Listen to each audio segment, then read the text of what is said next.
अस्सलाम वालेकुम। कैसे हैं बच्चों? ठीक हैं? उम्मीद करता हूँ सब खैरियत से होंगे। आज हम chapter number 17 second year chemistry का लास्ट टॉपिक डिस्कस करेंगे। इसके अंदर हमने ग्रुप टू एलिमेंट्स को स्टडी किया था और आज हम ग्रुप टू एलिमेंट के जितने भी कंपाउंड्स थे उनके हम आज यूजेस को यहाँ पे डिस्कस करेंगे।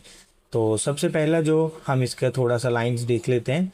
Group two compounds have diverse uses in industry. Diverse का मतलब होता है बहुत, इनकी वैरायटी है, मतलब कई पर्पज़ के लिए इसको इंडस्ट्रीज़ में इस्तेमाल किया जाता है। हमारी डेली लाइफ में इनको इस्तेमाल किया जाता है, मेडिसिन में इस्तेमाल किया जाता है, एग्रीकल्चर यानी ज़राअत के अंदर इनको इस्तेमाल किया जाता है। Due to their basic nature and variable solubilities, क्योंकि इनकी सॉल्बिलिटीज़ वेरी करती हैं। वेरी का मतलब होता है चेंज होता रहना।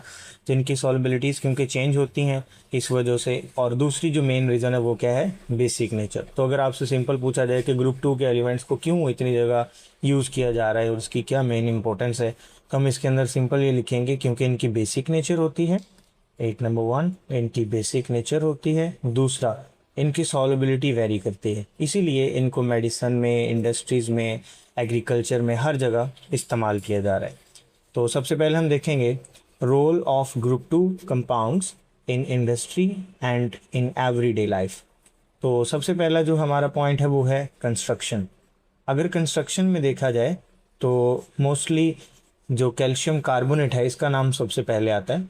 कैल्शियम कार्बोनेट को हम चूने का पत्थर भी कहते हैं। तो ये बिल्डिंग्स को, कंस्ट्रक्शन में बिल्डिंग्स को बनाने में इस्तेमाल किया जाता है। अगर यहाँ पर हम बात करें तो ये इसको सोर्सेज लिखा हुआ है कि लाइमस्टोन जो है ये कहाँ कहाँ पर प्रेजेंट है। तो इसके जो सोर्सेज हैं ये हमें मोस्टली किस फॉर्म में मिलता है? ये या तो लाइमस्टोन के अंदर प्रेजेंट होता है, मार्बल के अंदर प्रेजेंट होता है, चाक के अंदर जो है वो प्रेजेंट होता है। तो ये इसके जो है वो मेन सोर्सेज हैं। This is widely used as building materials. इसको बिल्डिंग मटेरियल्स बनाने में इस्तेमाल करते हैं, जैसे सीमेंट के अंदर यूज़ कर रहे हैं, कंक्रीट में यूज़ कर रहे हैं। कंक्रीट कैसे बनती है? जब हम सीमेंट, बजरी और रेत वगैरह सारा मिक्स कर देते हैं पानी के साथ, तो इससे कंक्रीट का नाम देते हैं। सीमेंट का आपको पता ही है। उसके बाद filler in paper and plastic. इसको प्लास्टिक और पेपर बनाने के लिए फिलर के तौर पर इस्तेमाल किया जाता है।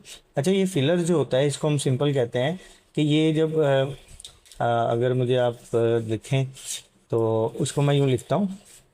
लेट्स सपोज ये पेपर है। जो पेपर होता है ना, ये डिफरेंट टाइप के फाइबर्स से मिलकर बन रहा होता है। ठीक है, वुड के डिफरेंट टाइप के इसमें फाइबर्स होते हैं। तो ये फाइबर्स के दरमियान जो गैप्स होते हैं इनको फिल करने के लिए जो चीज़ यूज़ की जाती है उसको हम फिलर का नाम देते हैं। तो यहाँ पर फिलर कौन यूज़ कर रहे हैं? एज अ फिलर हम यूज़ कर रहे हैं लाइमस्टोन। तो लाइमस्टोन यहाँ पे एज अ फिलर काम करता है और प्लास्टिक के अंदर भी इसको फिलर के तौर पर यूज़ किया जाता है। इससे क्या होता है, आपका जो पेपर होता है उसकी एक तो ब्राइटनेस सही हो जाती है और उसकी क्वालिटी भी बेहतर हो जाती है। उसके बाद हम पढ़ेंगे, ये था हमारा ये सारा यूज़ कैल्शियम कार्बोनेट का। दूसरे नंबर पर हम जो यूज़ डिस्कस करेंगे वो है कैल्शियम ऑक्साइड। तो जो कैल्शियम ऑक्साइड है इसको हम कीक लाइम भी कहते हैं और कैल्शियम हाइड्रोक्साइड इसको हम स्लेट लाइम कहते हैं। इन दोनों को सीमेंट बनाने में, मोटर बनाने में और प्लास्टर्स बनाने के अंदर इस्तेमाल किया जाता है। ये मोटर क्या होता है? मोटर को हम सिंपल कहते हैं कि जैसे हम सैंड और उसके साथ वाटर और सीमेंट इसका जो मिक्सचर बनाते हैं, जिसको ईंटों को पकाने के लिए या ईंटों के दरमियान लगाते हैं ताकि बिल्डिंग जो है वो तमीर की जा सके। तो यहाँ पर जो इन तीनों का मिक्सचर यूज़ किया जाएगा उसको हम क्या नाम देंगे? मोटर का नाम देंगे। जिसको हम कहते हैं मसाला वगैरह जो मिस्त्री वगैरह इस्तेमाल करते हैं वो भी इस टर्म में आदत है। उसके बाद क्विक लाइम है। क्विक लाइम किसको नाम दिया है? कैल्शियम ऑक्साइड को, CaO, कैल्शियम ऑक्साइड।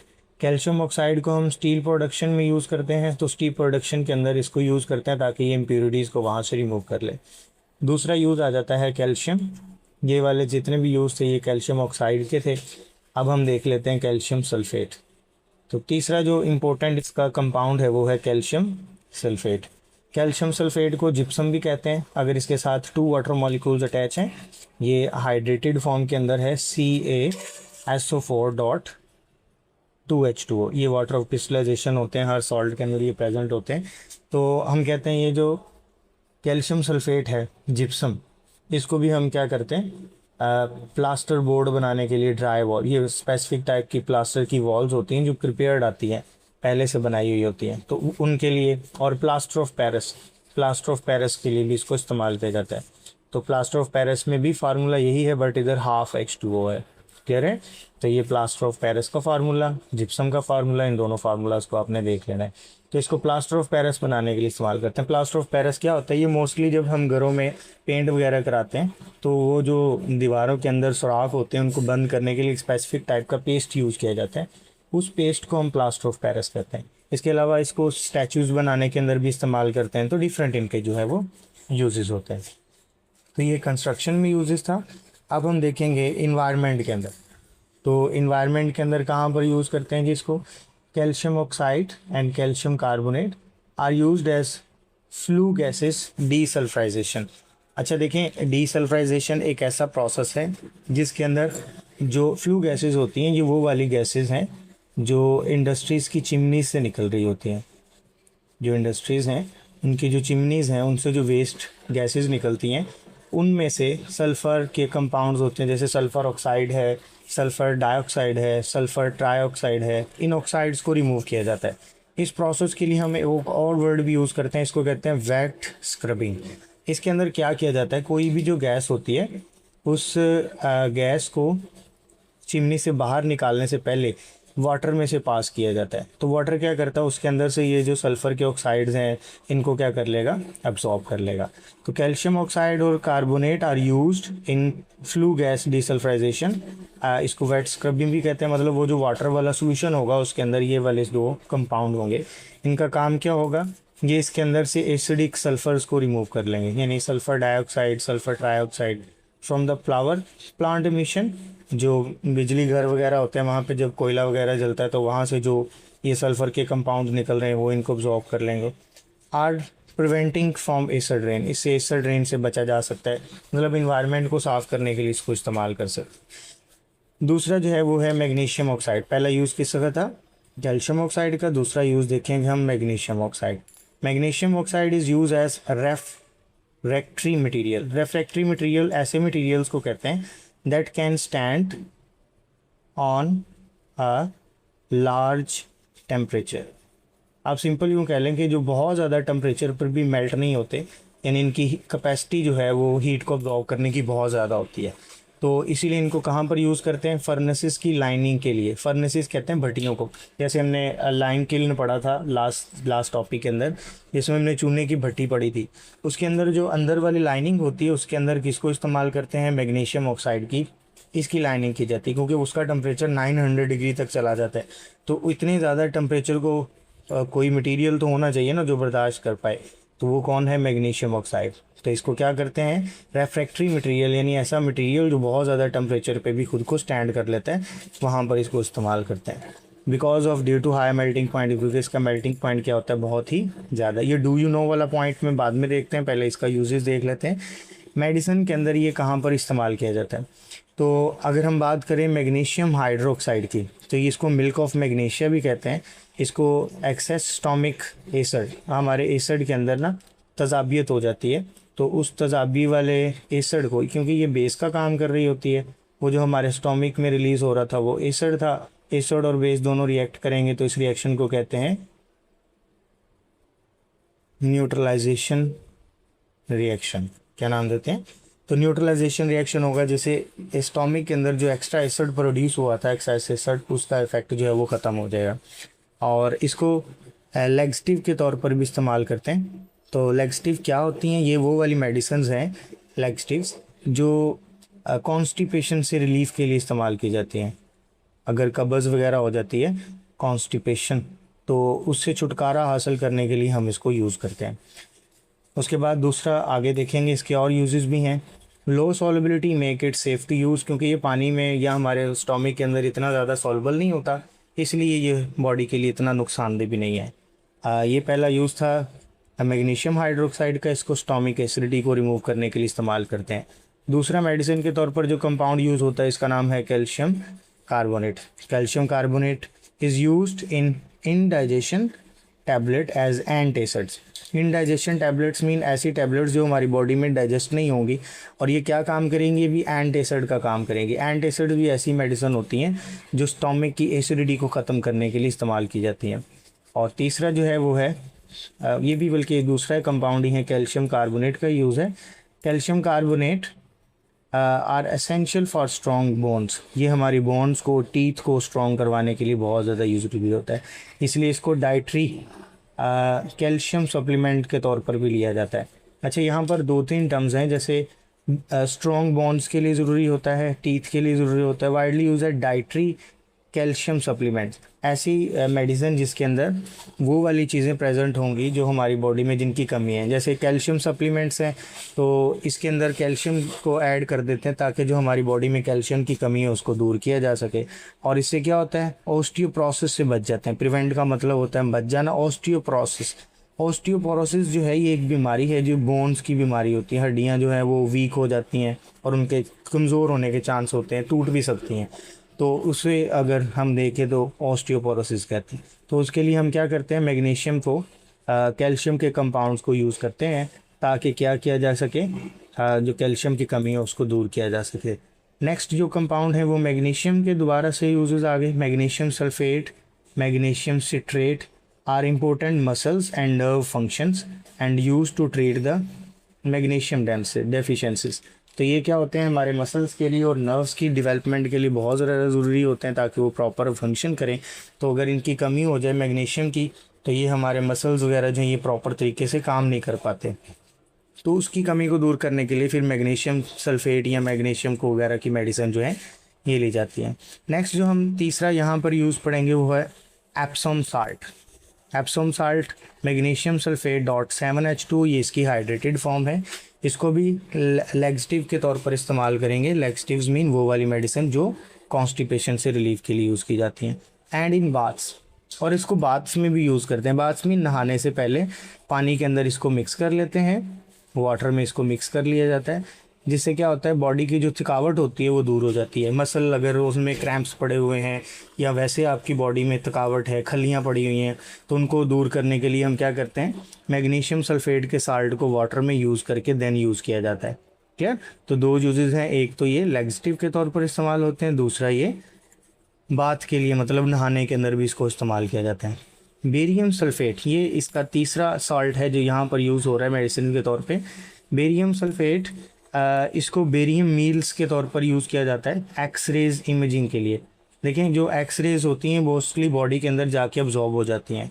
तो अगर एक्सरे करना हो डाइजेस्टिव सिस्टम का, आपने एसोफिगस, उसके बाद stomach, small intestine, large intestine, तो इस तरह के जो ऑर्गन्स हैं जो हमारे डाइजेस्टिव सिस्टम का हिस्सा हैं, अगर आपने इनकी एक्सरेज के ज़रिए इमेजिंग लेनी है तो उससे पहले क्या करते हैं, जो पेशेंट्स होते हैं उनको बेरियम सल्फेट जो है वो पिला देते हैं।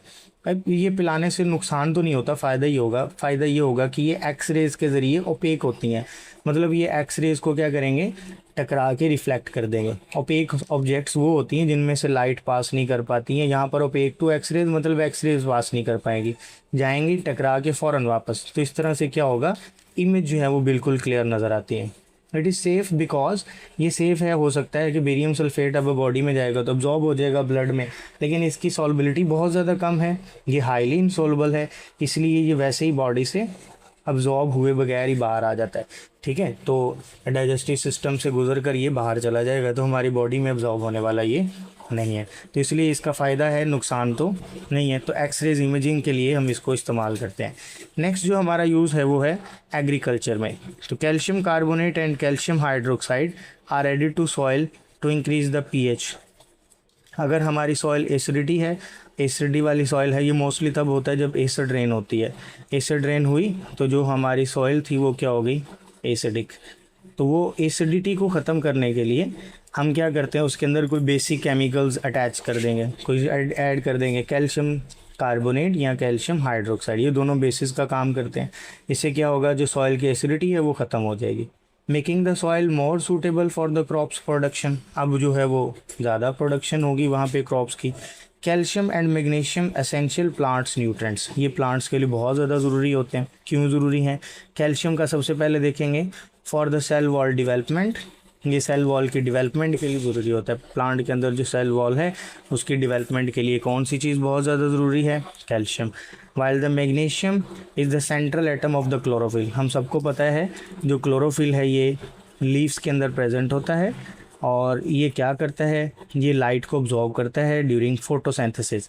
तो ये फोटोसिंथेसिस में लाइट को ऑब्जॉर्व करेगा जिससे वजह से फोटोसिंथेसिस हो जाएगी। हम सिंपल ये कहेंगे कि ये जो क्लोरोफिल है उसका जो सेंट्रल एटम होता है वो मैग्नीशियम है। इसका मतलब अगर मैग्नीशियम नहीं है तो क्लोरोफिल नहीं होगा, क्लोरोफिल नहीं बनेगा तो फोटोसिंथेसिस नहीं होगी, तो फोटोसिंथेसिस नहीं होगी तो पौधा जो है वो फूड प्रिपेयर नहीं कर पाएगा। उसके बाद compound like calcium nitrate, magnesium sulphate, जिनको हम एप्सम साल्ट भी कह रहे थे, they are used as fertilisers, इनको फर्टिलाइजर के तौर पर भी इस्तेमाल किया जाता है। अच्छा, यहाँ पर डू यू नो में हम देखेंगे magnesium metal is used as the lightweight alloys. ऐसे अलॉय का पता है ना आपको क्या होते हैं, ये ऐसे मिक्सचर्स हैं जो दो मेटल्स के होते हैं या दो से ज़्यादा मेटल्स या नॉन मेटल्स या नॉन मेटल्स को जब आपस में मिक्स करते हैं, मेटल को मेटल के साथ या मेटल को नॉन मेटल के साथ, तो ये मिक्सचर बनेगा उसको क्या नाम देंगे, अलॉय। इसको बेसिकली हम सॉलिड सॉल्यूशंस भी कहते हैं। तो इसमें आता है एरोस्पेस एंड ऑटोमोटिव। एरोस्पेस कहते हैं वो वाली इंडस्ट्रीज जो एयरक्राफ्ट्स बनाती हैं, और ऑटोमोटिव्स कहते हैं वो वाली इंडस्ट्रीज जहाँ पे गाड़ियाँ वगैरह तैयार की जाती हैं। तो इनके अंदर जो लाइट वेट अलॉयज़ होते हैं, क्योंकि उनकी बॉडीज़ जो हैं वो थोड़ा लाइट होती हैं, हल्की होती हैं, एयरक्राफ्ट्स की, जहाज़ वगैरह की, तो उनकी बॉडी में मैग्नीशियम को यूज़ किया जाता है। उसके अलावा इसको फायर वर्क्स में यूज़ करते हैं, हम जो पटाखे वगैरह चलाते हैं उनके अंदर, फ्लेयर्स के अंदर भी यूज़ करते हैं। फ्लेयर्स मीन ये जो लाइटनिंग के लिए यूज़ करते हैं, या वैसे भी ये फ्लेयर्स ना मोस्टली हम यूज़ करते हैं इमरजेंसी सिचुएशन में। जैसे कोई बंदा जो है वो किसी क्या कहते हैं, सी शोर पे फंस गया, ऐसी जगह पे चला गया जहाँ पर उसकी हेल्प करने वाला कोई नहीं है, तो वो क्या करता है, हेल्प के लिए वहाँ पे कोई ना कोई सिग्नल छोड़ेगा। तो वो सिग्नल के लिए क्या करते हैं, वो अनार की तरह के ना नार जो होते हैं चलाने वाले, जिनसे वो शोले टाइप निकलते हैं, उस तरह से वो ऑन करते हैं, जिसकी वजह से दूर से ही वो नज़र आ जाते हैं, जिससे बहुत ब्राइट कलर की लाइट एमिट होती है। ठीक है, तो उनके अंदर भी इसको यूज़ करते हैं, ब्राइट बर्निंग होती है। स्ट्रॉन्शियम कंपाउंड्स को हम कहाँ पर यूज़ करते हैं, they are use to produce red colour in fireworks. ये जो छुड़लियाँ पटाखे होते हैं उनके अंदर जब इनको स्ट्रॉन्शियम के कंपाउंड्स को जलाते हैं तो इनसे फायरवर्क्स मतलब उनके अंदर रेड कलर ये प्रोड्यूस करेगा। फ्लेयर्स भी प्रोड्यूस करता है। बेरिलियम जो होता है is used in alloy to increase the strength. इससे वो क्या हो जाएंगी, स्ट्रेंथ उनकी बढ़ जाएगी। स्ट्रेंथ मीन उनकी ज़्यादा मजबूत हो जाएंगे वो अलॉयज़। और इसको स्प्रिंग्स में, एरोस्पेस कंपोनेंट्स के अंदर और एक्सरेज ट्यूब्स के अंदर भी इसको इस्तेमाल किया जाता है। क्लियर है? तो ये हमारा आज का टॉपिक था, इसको अच्छी तरह से पढ़िएगा और चैनल को लाजमी सब्सक्राइब कीजिएगा। और आगे हम नेक्स्ट चैप्टर स्टार्ट करेंगे इंशाल्लाह, तो मेरे साथ अटैच रहिएगा। Thank you so much. अल्लाह हाफिज़।